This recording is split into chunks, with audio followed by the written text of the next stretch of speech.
Hi, welcome to Basic English. Today we have a new episode for you.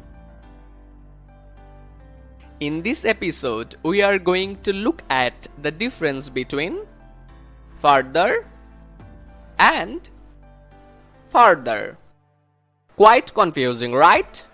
Let's clear all the doubt. Further. We use further when we talk about the physical distance.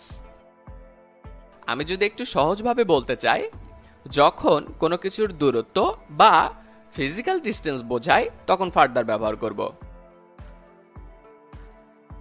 For example, the stadium is further away from my house rather than my office. আমার বাসা থেকে stadium আমার অফিসের থেকেও দূরে। এখানে আমার বাসা থেকে স্টেডিয়ামের দূরত্ব অর্থাৎ ফিজিক্যাল ডিসটেন্সকে বোঝানো হচ্ছে। Example 2. We decided not to go further in our school vacation. আমরা আমাদের স্কুলের ছুটিতে বেশি দূরে না যাওয়ার সিদ্ধান্ত নিয়েছি। অর্থাৎ আমাদের ভ্রমণের ফিজিক্যাল ডিসটেন্স হবে কম এবং আমরা নিকটে কোথাও ঘুরতে যেতে পারি।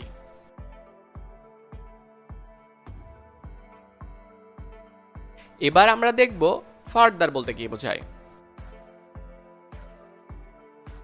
Further.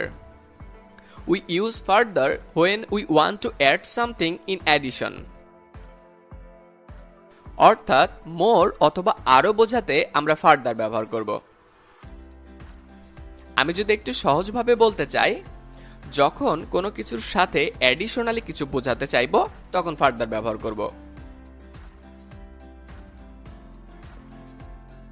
For example, please contact with our customer manager for further information. আরো তথ্যের জন্য আমাদের কাস্টমার ম্যানেজারের সাথে যোগাযোগ করেন। অর্থাৎ যদি আপনার আরো বেশি তথ্যের প্রয়োজন হয়, আপনি আমাদের কাস্টমার ম্যানেজারের সাথে যোগাযোগ করবেন।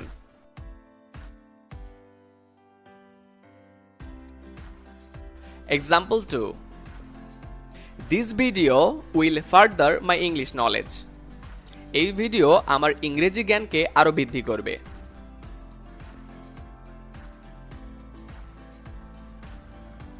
সুতরাং কোনো কিছুর দূরত্ব বা ফিজিক্যাল ডিসটেন্স বোঝানোর ক্ষেত্রে ফার্দার ব্যবহার করব এবং মোর অথবা আরো বোঝানোর ক্ষেত্রে ফার্দার ব্যবহার করব।